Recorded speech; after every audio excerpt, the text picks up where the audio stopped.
भारत और पाकिस्तान के बीच हालिया तनाव केवल दो देशों की सैन्य प्रतिद्वंद्विता का मामला नहीं है, बल्कि ये उपमहाद्वीप की उस जटिल वास्तविकता को भी सामने लाता है जिसमें धर्म, राजनीति, सुरक्षा और सामाजिक समरसता की कई परतें एक साथ जुड़ी हुई हैं। जम्मू कश्मीर में तीर्थयात्रियों पर हुए हमले ने न केवल एक बार फिर पाकिस्तान प्रायोजित आतंकवाद की क्रूरता को उजागर किया है, बल्कि भारत की आंतरिक एकता और वैश्विक रणनीति की भी गंभीर परीक्षा ली है। ऐसे समय में राष्ट्रीय स्वयंसेवक संघ प्रमुख मोहन भागवत का बयान इस संकट को केवल एक सैन्य प्रतिक्रिया की दृष्टि से नहीं, बल्कि सामाजिक और राष्ट्रीय चेतना के समग्र आयाम से देखने का आग्रह करता है।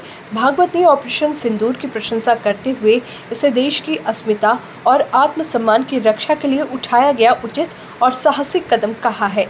ये वही प्रतीकात्मकता है जो दशकों से भारत की सुरक्षा नीति में अनुपस्थित मानी जा रही, जिसमें आतंकवाद के जवाब में निर्णायक सैनिक कार्रवाई हो। लेकिन उनकी बात केवल यहीं तक सीमित नहीं है, वो इस संकट की आड़ में होने वाले उन आंतरिक खतरे की ओर भी संकेत करते हैं जो अक्सर युद्ध जैसे हालात में सिर उठाते हैं, जैसे अफवाहें, सांप्रदायिक वैमनस्य और राष्ट्र विरोधी तत्वों की सक्रियता। यहाँ पर मोहन भागवत का आह्वान अधिक महत्वपूर्ण हो जाता है।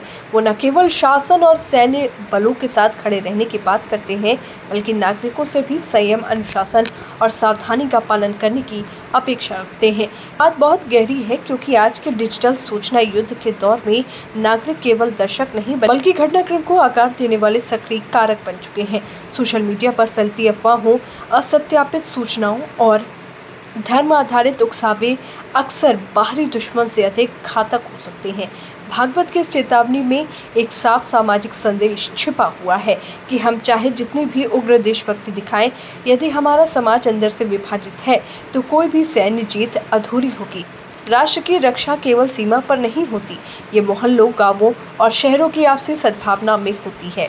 इस दृष्टिकोण से देखा जाए तो ये बयान न केवल एक संगठन की रणनीतिक प्रतिक्रिया है, बल्कि ये भारत के सामाजिक ताने बाने की स्थिरता बनाए रखने की एक सांस्कृतिक चेतावनी भी है। समीक्षात्मक रूप से अगर देखा जाए तो आरएसएस प्रमुख का ये वक्तव्य उस विचारधारा की पुष्टि करता है जो संकट के समय राष्ट्र प्रथम के सिद्धांत को सर्वोपरि मानती है, लेकिन इसके साथ साथ इसमें एक परिपक्व लोकतांत्रिक सोच भी परिलक्षित होती है, जो ये समझती है कि सैन्य कार्रवाई जितनी जरूरी है, उतना ही जरूरी है नागरिक अनुशासन, सूचना की शुद्धता और सामाजिक समरसता का बना रहना। यही कारण है कि वो नागरिक कर्तव्यों के पालन पर जोर देते हैं और राष्ट्र विरोधी शक्तियों के षड्यंत्रों से सतर्क रहने को कहते हैं।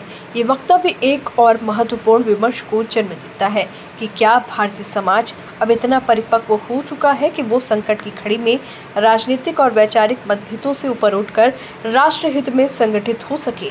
क्या हम ऐसे समय में भी सोशल मीडिया और टीवी डिबेट्स के जरिए नफरत और ध्रुवीकरण की राजनीति को बढ़ावा देते रहेंगे, या फिर अपने विवेक का इस्तेमाल करते हुए एक शांत, संतुलित और संगठित नागरिक समाज की भूमिका निभाएंगे? इस प्रश्न का उत्तर केवल सरकार या संघ नहीं, बल्कि आम भारतीय नागरिक के व्यवहार में छुपा है। आज भारत की परीक्षा केवल सीमा पर नहीं हो रही, बल्कि ये भी देखना होगा कि उसका समाज कितनी परिपक्वता, विवेक और संयम के साथ इस संकट का सामना करता है। युद्ध के समय तलवारें जितनी तेज होती हैं, उतनी ही मजबूत होनी चाहिए सामाजिक चेतना की ढाल। इस प्रकार मोहन भागवत का वक्तव्य एक साधारण प्रतिक्रिया नहीं, बल्कि एक बहुपरतीय राष्ट्र संवाद है, जिसमें सैन्य गर्व, नागरिक जिम्मेदारी और सामाजिक समरसता तीनों का आह्वान एक साथ उपस्थित है। ये वही संतुलन है जिसकी इस समय भारत को सबसे अधिक जरूरत है।